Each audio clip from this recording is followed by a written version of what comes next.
আসসালামু আলাইকুম। আপনাদের সবাইকে আমার চ্যানেলে স্বাগতম। আশা করি সবাই ভালো আছেন। আমি ইভা। একটা কথা দিয়ে শুরু করতে চাই। অসাধারণ কোনো কিছুর সূচনা কিন্তু খুব সাধারণভাবেই হয়। এই যে আমরা আজকে বাংলাদেশটাকে ২য় বারের মতো স্বাধীন করলাম। এত ত্যাগ, তিতিক্ষা, রক্তের বিনিময়ে। শুরুটা কি এতটা কঠিন ছিল? আমরা যদি শুরুর দিকে তাকাই, ২০১৮ সালে কোটা সংস্কার আন্দোলনের ভিত্তিতে যে পরিপত্র জারি করা হয়েছিল ২০২৪ সালের ৫ জুন সেটাকে অবৈধ ঘোষণা করা হয় এবং বলা হয় যে কোটা পুনর্বহাল থাকবে। স্বাভাবিকভাবেই মানুষ অনেক রেগে যায়। ছাত্ররা আন্দোলন করতে নামে এবং আন্দোলনটা ছিল বেশ যৌক্তিক এবং শান্তিপূর্ণ। কোটার এত পার্সেন্টেজ থাকলে যারা সাধারণ মানুষ আছে, যোগ্যতা সম্পন্ন, মেধা সম্পন্ন মানুষ, তারা যাবে কোথায়? একটা বড় অংশই কিন্তু বাদ পড়ে যাচ্ছে। অথচ শুধুমাত্র কোটার ভিত্তিতে মেধাশূন্য বা যোগ্যতাহীন মানুষ চাকরি পেয়ে যাচ্ছে। দাবিটা অবশ্যই যৌক্তিক। আন্দোলন চলাকালীন তারা তো এই দাবি মেনে নিচ্ছিলই না, বরং শেখ হাসিনা তখন বলে যে মুক্তিযোদ্ধাদের নাতিদের মেধা নেই তো কি রাজাকারের নাতিপুতিদের আছে নাকি? শিক্ষার্থীরা বেশ ট্রিগার হয়। তারা স্লোগান বদলে ফেলে যে আমি কে, তুমি কে, রাজাকার, রাজাকার। এই ধরনের স্লোগান তারা দিতে থাকে। স্বাভাবিকভাবেই এটা খুব কর্মতই বিষয়, কারণ তারা নিজেদের মেধার জন্য লড়ছে, যোগ্যতা অনুযায়ী চাকরি পাওয়ার জন্য তারা রাস্তায় নামছে এবং তাদেরকে রাজাকার আখ্যা দেওয়া হচ্ছে। তাও দেশের প্রধানমন্ত্রী তাদেরকে সে আখ্যা দিচ্ছে। জিনিসটা কতটা কষ্টকর, কতটা কষ্ট নিয়ে তারা এই ধরনের স্লোগান দিচ্ছিল। এই স্লোগানটাকে পুঁজি করে যে তারা নিজেদেরকে রাজাকার দাবি করছে। তারা রাজাকার শূন্য করতে দেশটাকে ছাত্রলীগ লেলিয়ে দেয়। হেলমেট পরে, হাতে লাঠি সোঁটা নিয়ে তার ছাত্রলীগরা শিক্ষার্থীদের আক্রমণ করে, হুট করে। তাদের মাথা ফাটিয়ে দেয়।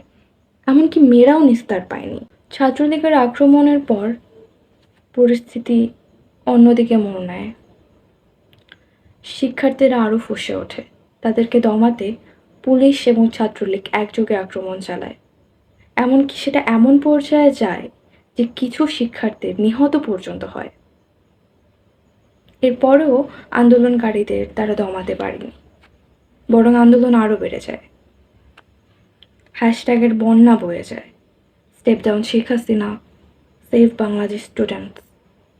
কিন্তু এরপর ইন্টারনেটটা পর্যন্ত বন্ধ করে দেওয়া হয়। ইন্টারনেট বন্ধ করে যে ব্যাপক হত্যাযজ্ঞ চালানো হয়, সেটার বিচার কি আদৌ করা সম্ভব? কত মানুষ যে মারা গিয়েছে এই হত্যাযজ্ঞে। এরপরে কারফিউ জারি করা হয়। পুলিশ রাস্তায় যাকে পায় তাকে ধরে নিয়ে যায়। পরিস্থিতি এমন পর্যায়ে যায় যে কোটা সংস্কার আন্দোলন আর কোটা সংস্কারে সীমাবদ্ধ থাকেনি। তারা এখন শেখ হাসিনার পতন চায়। খুনি শেখ হাসিনাকে তারা গদি ছাড়া করতে চায়। সবাই এবার সরকারের পতন চায়, হাসিনার পতন চায়। আন্দোলন এবার শুধু শিক্ষার্থীদের মধ্যে সীমাবদ্ধ থাকে না। সাধারণ প্রত্যেকটা পেশার মানুষ এই আন্দোলনে যোগ দেয়। শিক্ষক থেকে শুরু করে বিভিন্ন পেশার মানুষ, রিকশাওয়ালা, শ্রমিক, সবাই এই আন্দোলনের নামে। সবাই একযোগে হাসিনা সরকারের পতন চায়।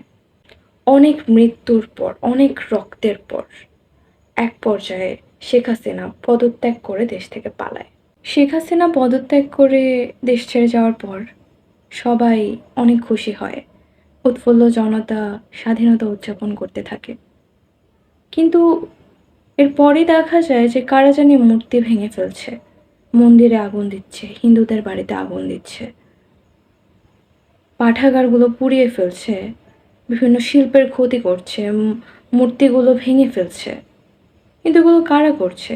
কেউ বলে এগুলো জঙ্গিদের কাজ, কেউ বলে অতি উৎসাহী অশিক্ষিত জনগণরা এসব করছে, কেউ আবার বলে এগুলো আওয়ামী লীগের চেলাপেলা। কিন্তু তার চেয়েও ভয়ঙ্কর বিষয় হলো এগুলোকে কিছু সাধারণ মানুষ সাপোর্ট করছে। তারা মিডিয়ায় এমনভাবে নিউজগুলো প্রচার করছে যেন শেখ হাসিনা থাকাকালীনই দেশটা অসাম্প্রদায়িক চেতনার ছিল, শেখ হাসিনা পদত্যাগ করে চলে যাওয়ায় দেশে এরকম অরাজকতা হচ্ছে। এখন শেখ হাসিনা না থাকায় দেশ থেকে অন্যান্য ধর্মাবলম্বী যে মানুষগুলো আছে তাদের জন্য নিরাপদ না দেশটা।